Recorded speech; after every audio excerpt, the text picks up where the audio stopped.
The wheels are only ever driven by an electric motor, and that means that we can control the engine that's generating the electricity separately to the driving speed and the acceleration.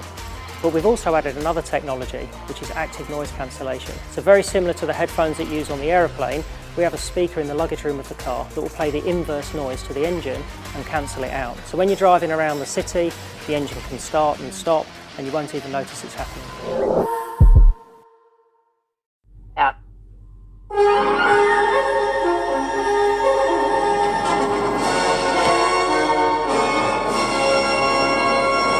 Police investigating vandalism at Port Macdonald and truckers call for cuts to road charges. Good morning, Sam Bradbrook in the southeast with ABC News.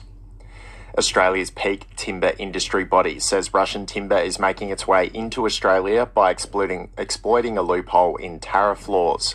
All goods from Russia and Belarus have been subject to a 35% tariff since Russia invaded Ukraine in 2022. But the Australian Forest Products Association says Russian timber is first being exported to a third country like China and then sent to Australia. Acting CEO Richard Hyatt says this allows it to avoid tariffs as it's imported as Chinese timber. Under Australian rules at the moment, Russian timber can go to China, be manufactured into LVL and come to Australia and not attract the tariff. And we think that is wrong. We don't think Australians want to fund the war in Ukraine, and we don't think Australians want Russian timber in their houses. Adelaide University is part of a global project to build a genetic database of the world's timber to track where wood products are originating from. Environment Institute Director Professor Andrew Lowe says there's been long-running concerns about the legality of Russia's timber industry. I guess there have been stronger sanctions now against Russia because of that. So the sanctions are because of war activity, but for organisations like FSC and PEFC, they now no longer certify timber coming out of Russia.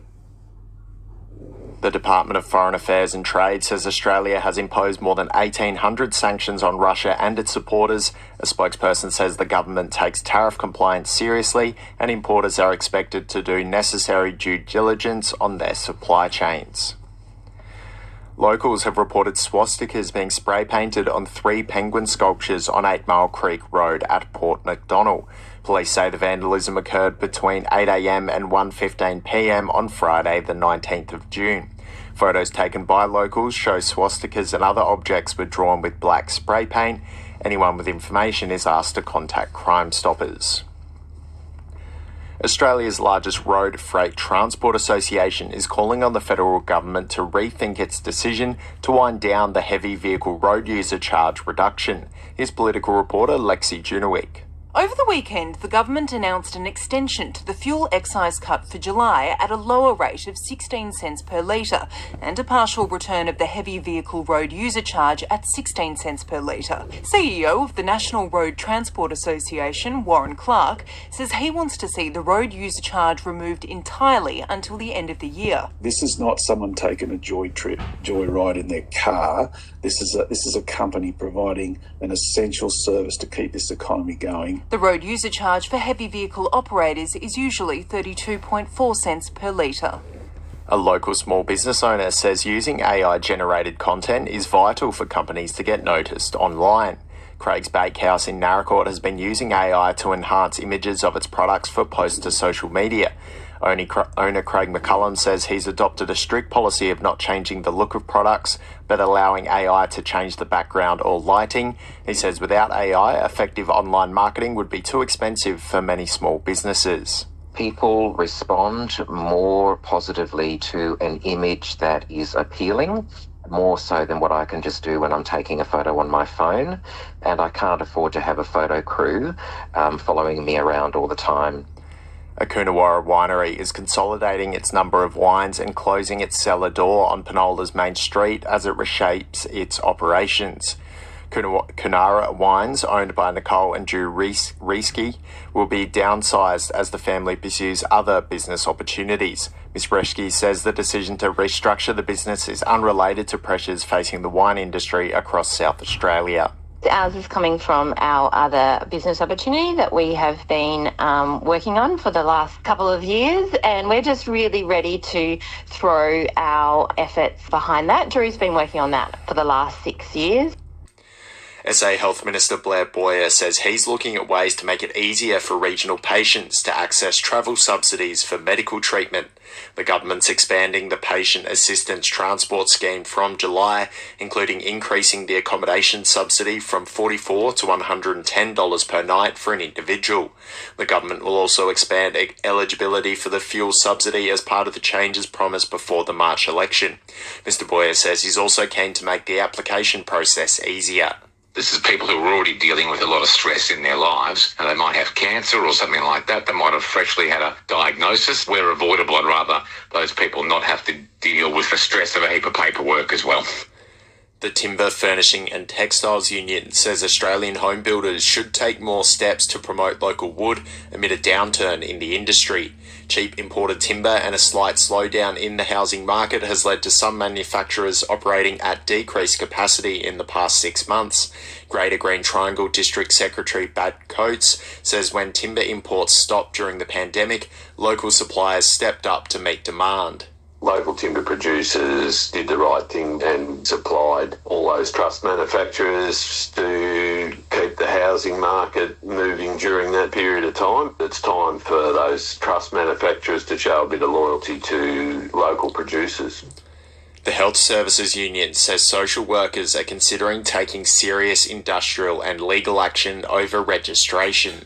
The state government has decided to axe a nation-leading professional registration scheme proposed for SA. It previously committed $4.7 million to implement it, but last Friday it announced it wouldn't proceed.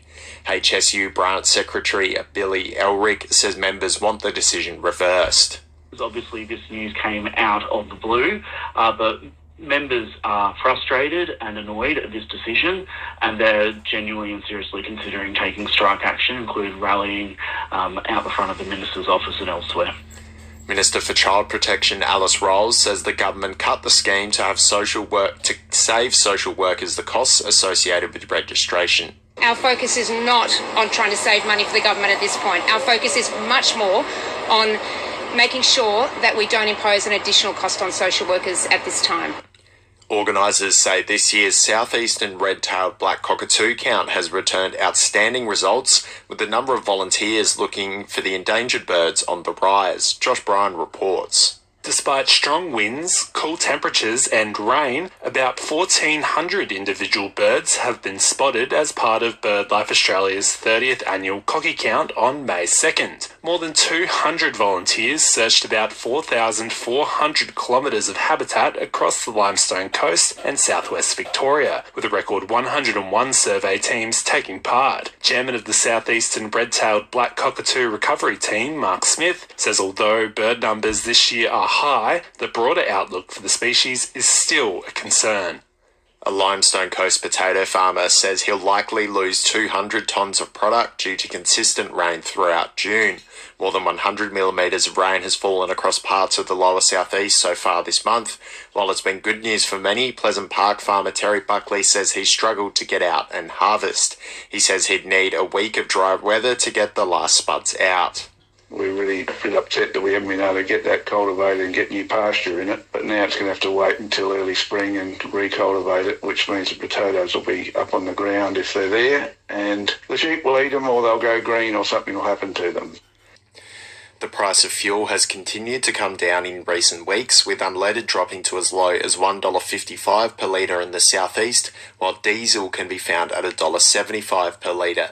The RAA's Peter Natras says they're encouraging motorists not to get too comfortable, given the federal government has indicated it will halve the fuel excise from 32 to 16 cents a litre on July 1. He says despite the fuel excise being cut back, they've been assured there's more fuel supply in the Australian system. We've seen in the Asia Pacific the cost of diesel and petrol has stabilised and fallen over the last few weeks and months, so it could easily increase again, and that's why we're still encouraging motorists to adopt efficient driving practices.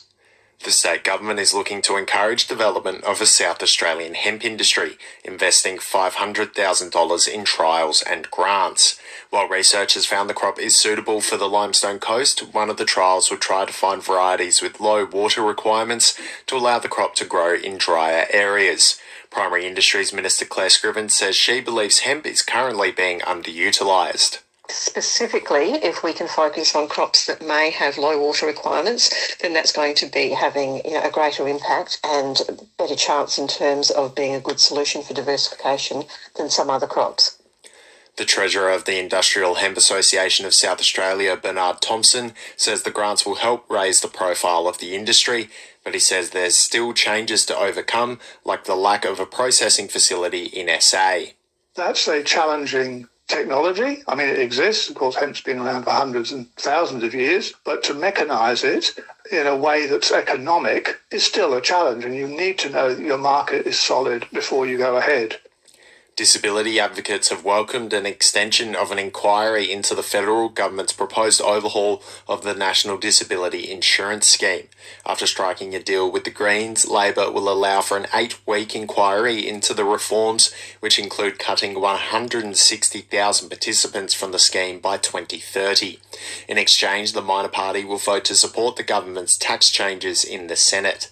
Interim President of People with Disability Australia, Jared Sandel-Hay, says the extra time is needed. We welcome any extension into this inquiry. There was absolutely not enough time originally for us to take a very deep look at this bill. We thought it was rushed. The Wattle Range Suicide Prevention Network will roll out mental health training to give people the skills to help others in the community. Charity Ski for Life is funding the training along with the network's own funds and will be available to 24 participants. The network hopes to enrol people from sporting clubs, businesses, community groups and the farming sector. Chairperson Rick Errington says the sessions are all about raising people's awareness. So what they'll be able to do is feel confident if they see someone who's struggling or isn't quite themselves, talk to them, take them to the side, educate them on how to have that "are you okay" chat, and if they're not okay, what to do thereafter to help them on that journey to come well again.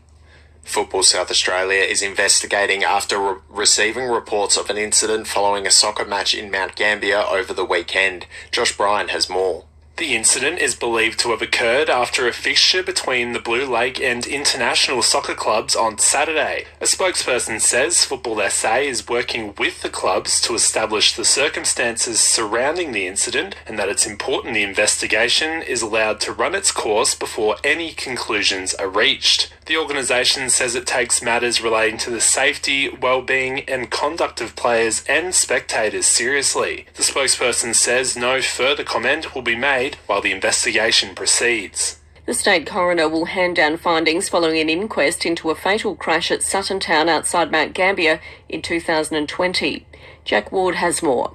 Ned and Nan Walker and their daughter Sue Skeer were killed in a head-on collision while driving on the Princes Highway on November 28, 2020. An inquest into the crash begun last year, which the council assisting the coroner said at the time would look into whether the 16-year-old boy driving the car that struck the family was fit to hold a learner's permit. In opening the inquest last year, the council assisting the coroner said it would investigate whether the boy's autism spectrum disorder, ADHD and Tourette syndrome should have disqualified him from holding a licence. The findings will be delivered later this morning. South Australia's Primary Industries Minister says the government won't be surprised if further cases of the H5 bird flu are detected in SA. A migratory bird found at Knights Beach on Fleurieu Peninsula has tested positive. It's the first time the strain has been detected in the state. Minister Claire Scriven says although one bird in SA has been confirmed, H5 bird flu is not established in South Australia. It's not in the poultry industry, for example. So it still is that single case, which is good to know. But of course, we won't be surprised if we do find further cases going forward. The Mount Gambier City Council says defibrillators have been stolen from multiple locations around the city. Automated external defibrillators have been taken from the Blue Lake Welcome Centre, Crater Lakes Precinct, Visitor Information Centre, McDonald Park and the council's office. The devices are used following a heart attack to help people in need until emergency services arrive. Council CEO Paul Simpson has asked anyone with information to contact police. A Penola local living with kidney disease is calling for improved dialysis facilities on the Limestone coast to help people like him travelling hundreds of kilometres every week. Harley Dunn has to undergo 4-hour renal dialysis sessions 3 times a week, driving to Mount Gambier each time. He says adding capacity in other towns across the region would help patients and ease the burden on the service in Mount Gambier. Narracourt needs to be looked at heavily as a place for a unit, or at least a couple of chairs. Potentially Millicent as well. I think that would cover most. It just takes the pressure off Mount Gambier. Mount Gambier is at capacity already. The Limestone Coast Local Health Network has been contacted for comment. Plans for a solar farm and battery system at Coomanduke are now out for public consultation. Samuel O'Brien has more. Bison Energy has lodged plans for more than 10,000 solar panels and a battery energy storage system at Coomanduke on farming land along the Old Dukes Highway. The solar panels will be able to generate up to 4.99 megawatts of power and take up 25 hectares of the 470-hectare farm. The development application states cropping and grazing will continue around the solar farm, with some sheep grazing to happen inside the solar farm's footprint. Public consultation on the project is open until Thursday, July 2nd on the Plan SA website. The Victorian Farmers Federation wants to start a consultation process over the number of data centres being built in regional areas. Currently, only 27 of Australia's more than 314 data centres are based in regional areas, but analysis from DAS Digital Agricultural Services reveals there's significant scope for that to grow. VFF President and Minyip farmer Ryan Millgate says the influx of proposed centres is alarming. From the research we've done at VFF, there's 30 or more data centres proposed in Victoria, and their energy use is around 9 gigawatts, or 4 times what the Loy Yang power station produces now. And all 538 councils across Australia have backed a joint letter sent to every MP and senator calling for fairer funding arrangements. Wade Stevens explains. Councils are demanding fairer funding for the local government sector to help address ongoing viability and financial pressures. They want the Commonwealth to return the value of financial assistance grants to 1% of federal taxation revenue. The value of these untied long-term grants to councils has steadily decreased over time, and to restore them to their original value would cost around $3.5 billion. The emergency motion was raised at the National General Assembly of the Australian Local Government Association on Wednesday and was carried unanimously. The state's Deputy Coroner has recommended all first-time drivers going for their learner's permit undertake a medical assessment before obtaining their licence following a fatal crash at Sutton Town in 2020. Josh Bryan has more. Millicent couple Ned and Nan Walker and their daughter Sue Skier were killed in the head-on collision on the Princes Highway. The driver of the other vehicle was a 16-year-old learner driver diagnosed with autism spectrum disorder, ADHD and Tourette's syndrome. An inquest into the crash found the boy didn't disclose his conditions on his licence application, as he and his mother thought they wouldn't affect his driving. Deputy Coroner Naomi Carreru found the medical questions relied on self-reporting. She recommends all people going for their learner's permit should receive a medical check from their doctor, who would pass the results on to the motor vehicles registrar. Following the inquest, the family of Ned and Nan Walker and Sue Skier said the findings laid bare a truth that's as devastating as it is infuriating. In a statement, they said the current process creates an unacceptable risk to every Australian motorist and relies entirely on unverified self-reporting. They called for legislative change to adopt the Deputy Coroner's recommendation. Transport Minister Joe Sockarch received the recommendation and says it'll be carefully considered. We will take a very close look at these recommendations, or the recommendations, only one recommendation. We will make sure that in doing so, we take a close look at other states and other jurisdictions, as well as ensuring that we continue to have best practice laws being applied here. A company looking to mine for rare earths on the Limestone Coast says the project will cost nearly $180 million, but bring 80 to 100 full-time jobs. Australian Rare Earths says its pre-feasibility study for its Coppermurra project found it's economically and technically viable. The project has faced opposition from local landowners and councils concerned about its potential environmental impact. Australian Rare Earths Managing Director Travis Binky says he believes the study addresses some of those concerns. There continues to be opportunities for us to work together to ensure that we do develop a project in a sustainable way and look for every opportunity possible where we can make positive impacts. Limestone Coast Sustainable Futures Association Chair Todd Woodard says the study leaves him with more questions than answers. He says the group wants independent studies to determine if the mining will impact the underground aquifers. All we've been asking for all the way through is just more peer review for this process. There's no precedent for this type of mining over an aquifer like we've got, and especially in this area. A local agronomist says restrictions on the popular herbicide paraquat will have a significant impact on the region's lucerne and broadacre farmers. The Australian Pesticides and Veterinary Medicines Authority made the decision to add new restrictions on application rates and permitted uses for paraquat and diquat due to health concerns. Existing stock will be phased out over 2 years. Keith-based agronomist Scott Hutchings says while alternatives are being trialled, the changes will be disruptive for growers. It's a major use product in this region for a number of different crops, and it's going to have wide-ranging implications not to be able to use it at effective levels. Prime Minister Anthony Albanese says strengthening Australia's social media ban is a priority amid concerns the world-first laws are not strong enough. Here's political reporter Pablo Vinales. In December last year, children under the age of 16 were kicked off social media after Labor passed laws banning them from platforms including Instagram, TikTok and Snapchat. Since then, tech giants have been legally required to block and take reasonable steps to prevent young Australians signing up. But earlier this month, eSafety Commissioner Julie Inman-Grant warned her powers were too limited. In question time yesterday, the Prime Minister suggested the laws would be strengthened. We're working on that as a priority. Platforms that fail to comply can face fines of almost $50 million. This is ABC News.